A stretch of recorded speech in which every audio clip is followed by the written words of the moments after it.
Bom dia, irmãos. Estamos aqui já há algum tempo, nessa manhã fria, agradecendo a Deus pelo dom da vida, por mais um dia que Ele nos deu. Se você pode ficar na sua casa, se você conseguiu se abrigar de maneira adequada nessa noite fria, agradeça ao Senhor. Muitos estão sem condições de fazê-lo. Se você pode ficar na sua casa se cuidando dos seus, agradeça a Deus se você pode fazer isso. Agora, se você precisa e é necessário que você saia para o seu trabalho, e nós oramos também por todos os profissionais que não podem abrir mão disso, tem que sair para o seu trabalho, agradeça a Deus pelo trabalho. Muitos também estão sem trabalho e com medo de perder o emprego. Agradeça ao Senhor por todas as coisas. Vamos cantar, vamos louvar o Senhor nesse momento.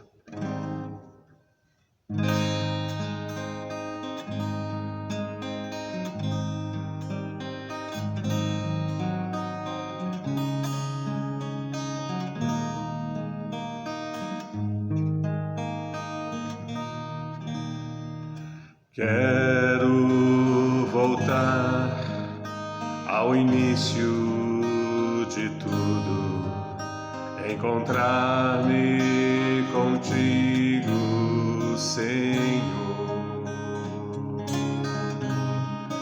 Quero rever meus conceitos e valores, eu quero reconstruir.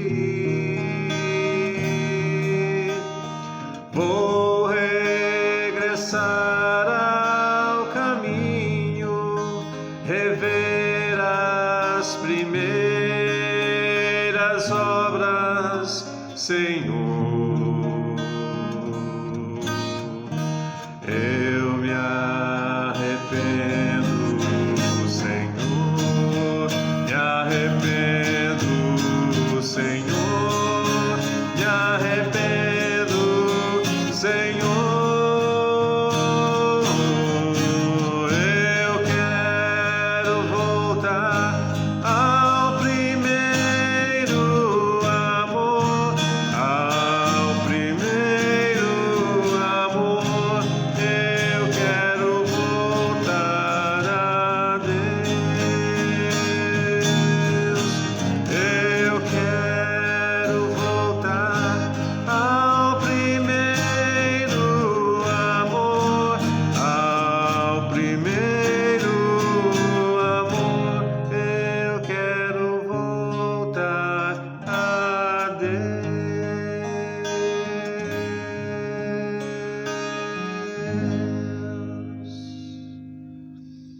Amém. Louvado seja o nome do nosso Deus. Muito bem, irmãos. Quero agradecer aos irmãos que têm acompanhado as nossas devocionais. Nós não temos hoje condições técnicas de fazer lives, como muitos dos irmãos têm feito, nossos colegas de ministério. E se você pode acompanhar os cultos que têm sido feitos, os estudos bíblicos, faça isso. Deus está usando para edificar muitas pessoas. Nós vamos fazer uma leitura no Evangelho de João, capítulo 8, os versículos 9, 10 e 11 e o 12. Depois eu explico por que isso, tá? Porque esses versículos de maneira específica. Evangelho de João, capítulo 8, 9 em diante, vai dizer: Mas ouvindo eles esta resposta, e acusados pela própria consciência, foram se retirando um por um, a começar pelos mais velhos até os últimos, ficando só Jesus e a mulher no meio onde estava. Erguendo-se Jesus e não vendo a ninguém mais além da mulher, perguntou-lhe: Mulher, onde estão aqueles teus acusadores? Ninguém te condenou? Respondeu ela: Ninguém, Senhor. Então lhe disse Jesus: Nem eu tampouco te condeno, vai e não peques mais. De novo lhes falava Jesus, dizendo: Eu sou a luz do mundo. Quem me segue não andará nas trevas, pelo contrário, terá a luz da vida. Muito bem, irmãos. Se tem um assunto que é recorrente no ministério de Jesus, é o perdão. Jesus fala para perdoar 70 vezes 7. Jesus é aquele que na cruz, na hora da dor terrível pela qual ele passou, ele diz: Pai, perdoa-lhes, porque não sabem o que fazem. Esse texto também é um texto que fala sobre isso. O tema do perdão é um tema difícil para nós, não é uma coisa muito simples. Para qualquer um de nós, falar em perdão, muitas vezes, trazer à tona as nossas mágoas, nossos ressentimentos, as nossas dores, seja com o outro, seja conosco. O homem tem algumas maneiras de lidar com isso. Uma delas é não perdoar, pura e simplesmente. Condenar, muitas vezes está no nosso coração esse desejo da condenação, ver o outro pagar por algo que fez contra nós. Existem outras maneiras também. Algumas pessoas dizem: não, você precisa se perdoar, você precisa relevar as coisas, você precisa entender os seus próprios erros, conviver com os seus próprios erros, se aceitar. Então é uma série de maneiras pelas quais o homem tenta lidar com essas situações. E por que nós falamos tanto de Jesus nas nossas devocionais? Em primeiro lugar, porque Jesus é o tema das Escrituras. E se nós estamos aqui para falar, não é de nós mesmos, mas para falar de Jesus. E no que diz respeito a esse tema, o tema do perdão, é lógico que Jesus é a nossa base. Jesus é a bússola pela qual nós encontramos esse caminho, o caminho de aprender a perdoar.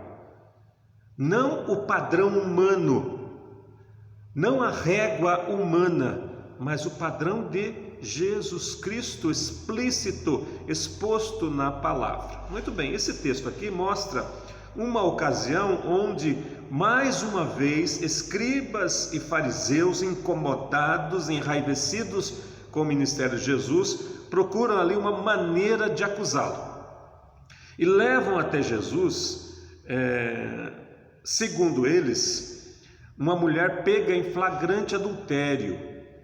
Você precisa ler todo o texto. Quando você puder, leia todo o capítulo 8, no que diz respeito a esse acontecimento, pelo menos do primeiro versículo até o 11. Levam essa mulher pega, segundo eles, em flagrante adultério e fazem uma pergunta para Jesus com o fim de testar Jesus, colocar Jesus à prova, dizendo: olha, Moisés disse que é preciso apedrejar alguém que foi pego nessa situação. E de fato, o livro de Levíticos diz que um casal pego em adultério era para ser apedrejado. Homem e mulher deveriam ser mortos. Presta atenção nisso. Os homens só levaram a mulher. Nisso o processo já está comprometido, Mas querem testar Jesus, dizendo: o que você diz numa hora como essa? Jesus não diz nada. Jesus está ali escrevendo no chão. Nós não fazemos ideia do que Jesus estava escrevendo ali, mas eles insistem nisso, eles são recorrentes nisso, querendo saber de Jesus. Se Jesus diz sim, tem que apedrejar, Jesus está compactuando com um processo injusto aqui. Como eu disse antes, só a mulher estava ali para ser apedrejada, segundo aqueles homens. Segundo, se ele diz que não, aqueles homens teriam condições de dizer: não, ele não é mestre coisa nenhuma, porque ele não atende à lei de Moisés. Jesus também, se aprovasse a condenação, incorreria em uma quebra do regulamento ali do próprio Império Romano. O Império Romano, ele não permitia que se executasse alguém sem o devido processo legal. Então, uma série de armadilhas ali colocadas diante de Jesus. Como é que Jesus ele responde a essa situação? Jesus pergunta àqueles homens: aquele que não tiver, ou melhor, não é uma pergunta, é uma afirmação. Jesus diz: aquele que de vocês estiver sem pecado, atire a primeira pedra. Diante dessa afirmação de Jesus, aqueles homens vão se retirando. Não há o que fazer. Por quê? Porque todo homem nascido de mulher é pecador, tem pecado. E o pecado é condenável, seja ele qual for. o pecado afasta de Deus. A palavra de Deus diz que o salário do pecado é a morte. Jesus afirma isso diante deles. Aqueles homens vão saindo, fica só Jesus e a mulher, e Jesus pergunta para aquela mulher: onde estão os seus acusadores? Ela responde: saíram, foram embora, não estão mais aqui. Mas há uma coisa importante aqui. Essa mulher diz: ninguém, Senhor. Vamos pensar um pouco. Ninguém está dizendo aqui que aquela mulher não cometeu nada. Ninguém está falando aqui que aquela mulher não havia feito nada de errado. Mas a maneira que Jesus lida com isso é o que nos leva a proclamar a graça e o amor de Jesus Cristo para você. Aquela mulher diz: Senhor, é preciso considerar Jesus como o Senhor da nossa vida, porque Ele lida com essas questões diferente de nós. Jesus diz para aquela mulher: ninguém te condenou, eu também não te condeno. Aquela mulher, ainda que tivesse cometido pecado, ela recebe o perdão, a graça e o amor de Jesus. Esse é o primeiro ponto. Segunda questão, Jesus diz: vai e não peques mais. Aquela mulher não se transformou em um ser incapaz de pecar. Ela continuou até o fim da sua vida um pecador, uma mulher pecadora como qualquer um de nós. Mas agora Jesus é o Senhor da sua vida, é Jesus, é o Espírito Santo de Deus que vai orientar e conduzir para que a pessoa diga não para aquele pecado. Isso acontece com todo aquele que se dobra aos pés do Senhor Jesus Cristo, recebe dele perdão pelo sangue de Cristo na cruz. Ele nos ajuda nessa caminhada agora, Ele nos ajuda a superar a culpa. Romanos vai dizer assim, Paulo escrevendo aos Romanos: nenhuma condenação há para aqueles que estão em Cristo Jesus. Se você diz: Jesus é o Senhor da minha vida, saiba disso, você tem perdão. Jesus, Ele não é conivente com os erros, mas Ele perdoa e nos diz: lutem pela santidade. Ele perdoa e o Espírito Santo nos convence quando estamos errados, e quando estamos errados buscamos a presença do Senhor e Ele nos acolhe, Ele nos recebe. Uma outra questão aqui: por que falamos tanto de Jesus? Porque apenas Jesus poderia morrer, como de fato morreu. Se aqueles homens apedrejassem aquela mulher e a matassem ali, eles não estariam fazendo justiça, eles não estariam exercendo misericórdia, eles não estariam resolvendo o erro na comunidade, eles estariam expressando apenas o ódio pela figura de Jesus Cristo. Mas se alguém haveria de morrer, e morreu, foi Jesus Cristo, pelos pecados daquela mulher e pelos nossos pecados, pelos nossos erros. E é por isso que Jesus pode perdoar, e é por isso que Deus perdoa os nossos pecados, os nossos erros.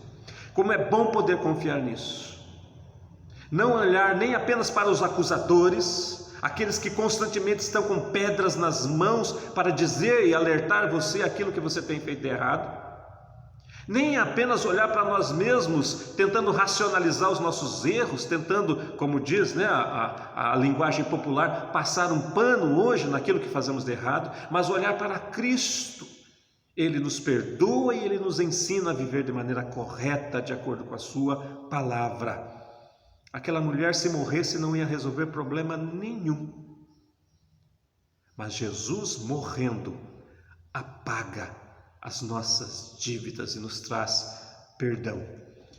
E é por isso que então eu acrescentei a leitura do versículo 12. De novo Jesus lhes falava: eu sou a luz do mundo. Se você está em dúvidas com relação à questão de perdão, se você tem mágoas e ressentimentos com relação a outra pessoa, saiba, o padrão para perdoar é Jesus, não você, não eu. Por isso Ele é a luz do mundo, por isso Ele mostra o caminho.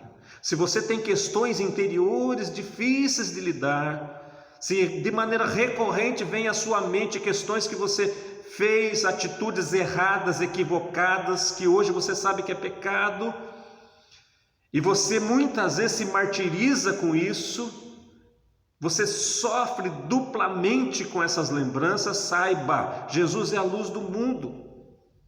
Jesus morreu para perdoar os nossos pecados. Jesus, a luz do mundo, nos mostra o caminho da santificação. Ele diz: vá, mas esse pecado não cometa mais.